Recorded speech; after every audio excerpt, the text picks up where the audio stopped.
नमस्कार दोस्तों, हमारे चैनल पर आपका स्वागत है। चलिए फटाफट शुरू करते हैं इस वक्त की बड़ी हेडलाइंस। लेकिन उससे पहले आप ये वीडियो कहां से देख रहे हैं, हमें कमेंट करके अवश्य बताना और हमारे चैनल को सब्सक्राइब करना मत भूलना। यूपी सरकार की नई योजना, अब रूरल होम स्टे से पर्यटन उद्योग को मिलेगा नया घर। प्रदेश में बढ़ती पर्यटकों की संख्या को देखते हुए सरकार बेहतर और सुरक्षित रहने की सुविधा उपलब्ध कराने के लिए नई नीति लागू कर चुकी है। पेइंग गेस्ट की पुरानी नीति को समाप्त करते हुए नई नीति Uttar Pradesh bed and breakfast B&B एवं होम स्टे नीति 2025 बनाई है। शहर में होम स्टे और बेड एंड ब्रेकफास्ट के संचालन के अलावा रूरल होम स्टे भी खोला जा सकता है। उत्तर प्रदेश समेत देश भर के विभिन्न राज्यों में भारी बारिश की चेतावनी जारी की गई है। उत्तर प्रदेश में अगले 7 दिनों तक बादल जमकर बरसने की उम्मीद है। साथ ही उत्तराखंड, ओडिशा समेत अन्य राज्यों में भी बरसात होगी। उत्तर प्रदेश के एडेड माध्यमिक विद्यालयों में शिक्षक बनने का सपना देख रहे अभ्यर्थियों के लिए खुशखबरी है। प्रदेश सरकार के शिक्षा निदेशालय और उत्तर प्रदेश शिक्षा सेवा चयन आयोग ने TGT, GT के करीब 30,000 पदों की भर्ती प्रक्रिया की दिशा में कदम बढ़ा दिया है। दोनों संस्थाओं के बीच अध्याचन प्रारूप को अंतिम रूप दे दिया गया है। इससे अब नई भर्ती प्रक्रिया का रास्ता साफ हो गया है। उत्तर प्रदेश की योगी आदित्यनाथ सरकार ने कृषि श्रमिकों को लेकर ऐतिहासिक फैसला लिया है।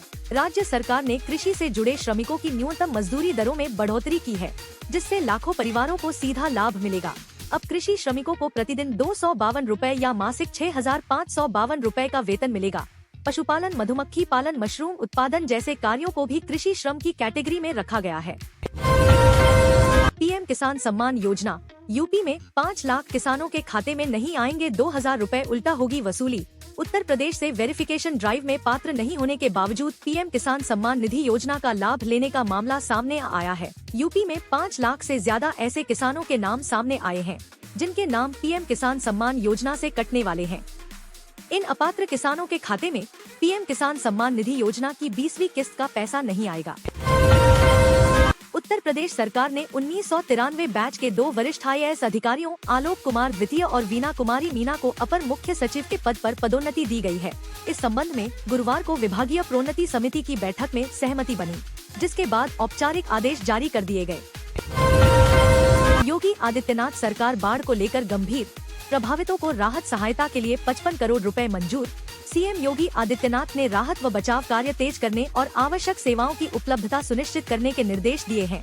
उन्होंने राहत विभाग के साथ राजस्व विभाग को भी तत्काल एक्शन में आने को कहा है। बाढ़ से प्रभावित होने वाले परिवारों को राहत सहायता के लिए 55 करोड़ रुपए मंजूर किए हैं। उत्तर प्रदेश में योगी सरकार द्वारा चलाए जा रहे 5,000 स्कूल मर्ज की योजना पर इलाहाबाद हाई कोर्ट ने रोक लगा दी। इस मामले पर अगली सुनवाई 21 अगस्त 2025 को होगी। तब तक यथास्थिति बनाए रखे जाने का भी आदेश कोर्ट द्वारा दिया गया है। अगले आदेश तक कोई भी विद्यालय मर्ज नहीं किया जाएगा। जिन विद्यालय के मर्जर के आदेश हो चुके हैं, लेकिन जो विद्यालय अभी तक शिफ्ट नहीं हुए हैं, वह अपने पुराने स्थान पर ही चलते रहेंगे। उत्तर प्रदेश में बिजली वितरण प्रणाली को आधुनिक और पारदर्शी बनाने की दिशा में एक महत्वपूर्ण कदम उठाया गया है। राज्य में अब उपभोक्ताओं के घरों पर स्मार्ट मीटर निःशुल्क लगाए जा रहे हैं, जिससे न केवल बिजली बिल की शिकायतों में कमी आएगी, बल्कि बिजली की आपूर्ति और नियंत्रण व्यवस्था भी बेहतर होगी। अखिलेश यादव के मस्जिद में मीटिंग को लेकर भी मौलाना तौकीर रजा ने सवाल खड़े किए हैं। उन्होंने समाजवादी पार्टी सांसद मोहिबुल्लाह नदवी के बारे में कहा कि उन्हें उल्मा रहने का कोई हक नहीं है। मौलाना तौकीर ने कहा कि अखिलेश यादव ने मस्जिद को बदनाम किया है। मस्जिद जैसी जगह में राजनीतिक मीटिंग करना बेहद गलत है। लखनऊ में करीब 3 साल बाद नगर निगम नो पार्किंग से गाड़ियां उठाने का काम करेगा। इसके लिए ठेका दिया गया है। 1 अगस्त से अभियान शुरू होगा। नो पार्किंग में गाड़ी खड़ी करने वालों से जुर्माना वसूला जाएगा। इस बार 2 पहिया वाहनों के लिए जुर्माना कम किया गया है, जबकि 3 पहिया और भारी वाहनों के लिए जुर्माने की राशि तय की गई है। उत्तर प्रदेश का सबसे अमीर जिला गौतम बुद्ध नगर बना, जहां प्रति व्यक्ति आय 10 लाख रुपए से ऊपर तक पहुंच गई है। नोएडा न केवल सबसे अधिक टैक्स देता है, बल्कि GDP और संपन्नता में भी प्रदेश के अन्य जिलों से काफी आगे निकल चुका है। यहाँ की प्रति व्यक्ति आय ने भी बाकी जिलों को पीछे छोड़ दिया है। कथावाचक अनिरुद्धाचार्य के बयान, जब लड़की 14 साल की होगी, आपके घर दुल्हन बनकर आ जाएगी, उस समय वह बच्ची होगी, उस समय वह अपने ससुराल को परिवार मान लेगी। अब लोग 25 साल की लड़की से शादी करते हैं। पहले बच्चों का विवाह जल्दी हो जाता था। इसको लेकर संत समाज और वकील अनिरुद्धाचार्य के विरोध में उतर आए हैं। श्री कृष्ण जन्मभूमि न्यास की महिला प्रदेश अध्यक्ष का कहना है कि ऐसे संत को वृंदावन में रहने का कोई अधिकार नहीं। पुलिस आरक्षी भर्ती में स्वास्थ्य परीक्षण के दौरान फिट और अनफिट का डर दिखाकर मोटी रकम ऐंठने वाले 2 डॉक्टरों की गिरफ्तारी के बाद यूपी के स्वास्थ्य मंत्री और डिप्टी सीएम ब्रजेश पाठक ने उन्हें निलंबित कर दिया। बता दें कि दोनों के खिलाफ संगीन धाराओं में FIR दर्ज की गई थी। भर्ती बोर्ड में शामिल डॉक्टरों सहित 2 लोगों को गिरफ्तार किया गया है। Uttar Pradesh state bridge corporation limited ने इंजीनियरिंग स्नातकों के लिए बड़ी भर्ती निकाली है। विभाग ने असिस्टेंट इंजीनियर सिविल और मैकेनिकल के कुल 57 रिक्त पदों के लिए आधिकारिक अधिसूचना जारी की है। इस भर्ती प्रक्रिया के अंतर्गत उम्मीदवारों का चयन गेट स्कोर, मेरिट और दस्तावेज सत्यापन के आधार पर किया जाएगा। आगरा के फतेहपुर सीकरी थाना क्षेत्र के गांव ओलेंडा के रहने वाले ब्राह्मण परिवार के घर चोरों ने आधी रात को धावा बोला। परिवार के सदस्यों को कमरे में बंद कर दिया। इसके बाद आराम से चोरी की वारदात को अंजाम दिया। चोर घर से सोने चांदी के करीब 1.5 करोड़ रुपए के आभूषण ले उड़े। घटना की जानकारी मिलने के बाद तत्काल पुलिस मौके पर पहुंची। उत्तर प्रदेश के हाथरस में एक स्कूल में कीटनाशक छिड़काव के दौरान लापरवाही का मामला सामने आया है। यहां बच्चों की मौजूदगी में ही स्कूल परिसर में कीटनाशक का छिड़काव कर दिया गया। कई बच्चे कीटनाशक के संपर्क में आ गए और उनकी तबीयत बिगड़ गई। कम से कम आधा दर्जन छात्र छात्राओं की तबीयत बिगड़ गई। सभी को गंभीर हालत में जिला अस्पताल में भर्ती कराया गया।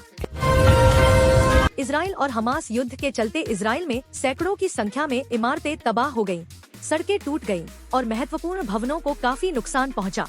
इन इमारतों को दोबारा बनाने के लिए इजराइल ने उत्तर प्रदेश से कुशल मजदूरों को अपने देश बुलाया था।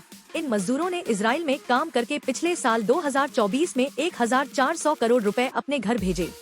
उत्तर प्रदेश में अब गंभीर मरीजों को इलाज के लिए लखनऊ या दिल्ली की दौड़ नहीं लगानी पड़ रही। योगी सरकार की दूरदर्शी नीति और जमीनी स्तर पर की गई ठोस पहल से प्रदेश के 40 जिलों में ICU की सुविधा शुरू कर दी गई है। पिछले सवा साल में 2100 से अधिक गंभीर मरीजों को उनके अपने जिलों में इलाज मिल चुका है। बदायूं में कांवड़िये की मौत के बाद बवाल, गुस्साए कांवड़ यात्रियों ने वाहनों में लगाई आग, पुलिस ने संभाले हालात। उत्तर प्रदेश के बदायूं में थाना उझानी क्षेत्र के दौलतपुर बुटला गांव के समीप शुक्रवार को एक सड़क हादसा हो गया। यहां कांवड़ियों के ट्रैक्टर ने एक अन्य जत्थे के कांवड़िये को टक्कर मार दी। इस सड़क हादसे में कांवड़िये की मौके पर ही मौत हो गई। छोटे और सीमांत किसानों को सहयोग करने के लिए उत्तर प्रदेश सरकार ने तिल की खेती को बढ़ावा देने का निर्णय लिया है। इसके तहत शुक्रवार को सरकार ने कहा कि वह तिल की खेती करने वाले किसानों को 20 पर 95 रुपए प्रति किलोग्राम की दर से सब्सिडी दे रही है। मुख्यमंत्री योगी के निर्देश पर तिल की खेती के लिए कृषि विभाग किसानों को वैज्ञानिक विधि भी सिखा रहा है।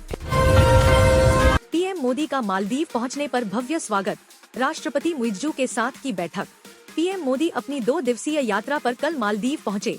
इस दौरे के दौरान प्रधानमंत्री नरेंद्र मोदी मालदीव के 60वें स्वतंत्रता दिवस समारोह में बतौर मुख्य अतिथि शामिल होंगे। प्रधानमंत्री मोदी मालदीव के राष्ट्रपति डॉक्टर मोहम्मद मुइज्जू के आमंत्रण पर मालदीव पहुंचे हैं। टीम इंडिया के शानदार विकेटकीपर बल्लेबाज ऋषभ पंत ने भारत इंग्लैंड चौथे टेस्ट मैच में वो कर दिखाया जो हमेशा याद किया जाएगा। मैच के पहले दिन चोटिल होने वाले पंत दूसरे दिन दर्द में कराहते हुए भी बल्लेबाजी करने उतरे और शानदार अर्धशतकीय पारी खेलकर लौटे। पंत ने इंग्लैंड की जमीन पर 9वीं बार टेस्ट क्रिकेट में 50 से ऊपर का स्कोर बनाया है। ऋतिक रोशन और जूनियर NTR की मोस्ट अवेटेड फिल्म वॉर 2 का ट्रेलर कल रिलीज कर दिया गया। YRF स्पाई यूनिवर्स की इस फिल्म को लेकर कई दिनों से हाइप बनी हुई थी। फैंस ट्रेलर का इंतजार कर रहे थे। अयन मुखर्जी के डायरेक्शन में बानी वार 2 स्पाई यूनिवर्स की 6वीं फिल्म है। इस फ्रेंचाइजी की पहली फिल्म ब्लॉकबस्टर रही थी। वॉर 2 से भी ऐसी ही उम्मीद की जा रही है। सैयारा 18 जुलाई को रिलीज हुई एक रोमांटिक म्यूजिक फिल्म है जिससे अहान पांडे और अनीत पड़ा ने डेब्यू किया है। फिल्म में अहान और अनीत की केमिस्ट्री से लेकर फिल्म की कहानी और गानों ने ऐसा जादू किया है कि 7 दिन में फिल्म की कमाई 200 करोड़ रुपए के पार पहुंच गई है।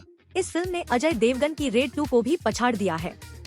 तो दोस्तों ये थी इस वक्त की बड़ी हेडलाइंस। वीडियो को पूरा देखने के लिए आप सभी का दिल से धन्यवाद। अगर आपने अभी तक हमारे चैनल को सब्सक्राइब नहीं किया है तो प्लीज सब्सक्राइब करना मत भूलना। आपसे मिलेंगे अगले वीडियो में, तब तक के लिए जय हिंद जय भारत।